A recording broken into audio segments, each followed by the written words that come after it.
Hello everyone, welcome to my channel YouTube Poster Designer សួស្តីអ្នកទាំងអស់គ្នាស្វាគមន៍មកកាន់ channel YouTube Poster Designer ទាំងអស់គ្នាចឹងថ្ងៃនេះយើងរៀនអំពីមេរៀនតកាលពីវីដេអូមុនមេរៀននេះគឺជាមេរៀនទី3ហើយមេរៀនទី2គឺយើងសិក្សាអំពីការណែនាំរបៀបប្រើប្រាស់កម្មវិធី Microsoft Word ការណែនាំលើអេក្រង់កម្មវិធីវាអញ្ចឹងថ្ងៃនេះគឺយើងសិក្សាអំពីការសម្រាយរបានីមួយៗលើអេក្រង់កម្មវិធី Microsoft Word កាលពីវីដេអូមុនគឺយើងបានសិក្សាវារួចហើយក៏ប៉ុន្តែយើងអត់ទាន់យល់ន័យថារបាហ្នឹងវាមានន័យថាម៉េចចឹងទៅចឹងយើងចូលមេរៀនទាំងអស់គ្នាតែម្ដងទៅទី1 title bar ហ្នឹងសម្រាប់បង្ហាញពីឈ្មោះនៃឯកសារដែលយើងកំពុងប្រើប្រាស់បងប្អូនហើយមើលនេះ title bar បងប្អូនកន្លែង document ហ្នឹងគេហៅថា title bar ចំណែកឯmenu bar ឬក៏ menu bar នេះគឺជា menu ដែលផ្ទុកនៅឧបករណ៍ឬ command មួយចំនួនសម្រាប់ប្រើប្រាស់ក្នុងការងារតាក់តែងអត្ថបទមាននៅក្នុង menu bar ជាច្រើនបងប្អូន menu bar នេះ menu bar បងប្អូនមាន home មាន file មាន insert មាន design មាន layout មាន reference មាន link មាន review ឬក៏ menu ជាដើមហ្នឹងគេហៅថា menu bar នេះន័យវិញវាបងប្អូនចំណែកឯ close សម្រាប់ចាក់ចេញពីកម្មវិធីហ្នឹង close បងប្អូន close អញ្ចឹងត្រឡប់ឲ្យបងប្អូនទៅមើលតិចទៅនេះ close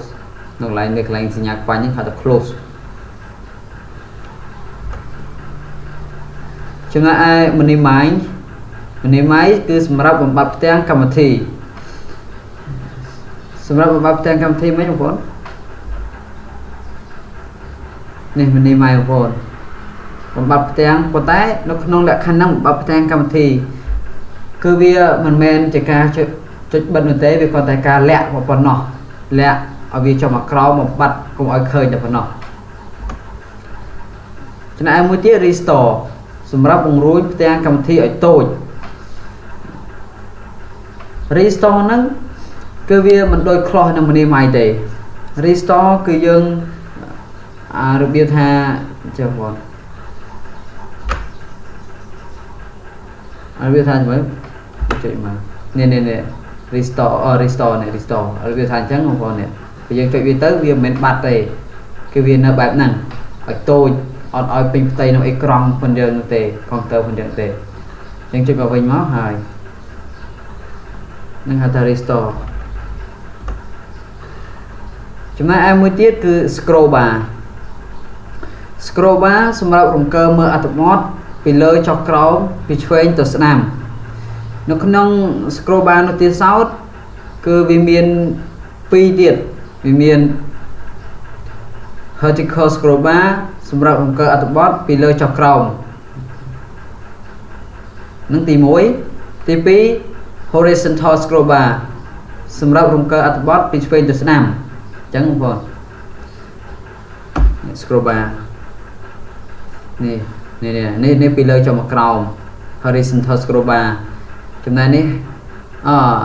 នេះ vertical scroll bar នេះ horizontal scroll bar ខាងក្រោមនេះ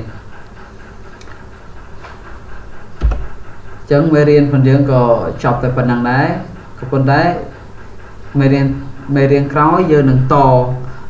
ទៅមុខទៀតអំពីមាន startup bar មាន zoom មាន ruler មាន tab អីជាដើមមុននឹងបញ្ចប់ក៏សូមឲ្យពុកម៉ែបងប្អូនជួយ subscribe នៅ channel YouTube Poster Design អស់គ្នាដើម្បីទទួលបាននៅវីដេអូថ្មីៗមេរៀនថ្មីៗអំពីយើងខ្ញុំជាម្ចាស់ channel ផ្ទាល់សូមគោរពលា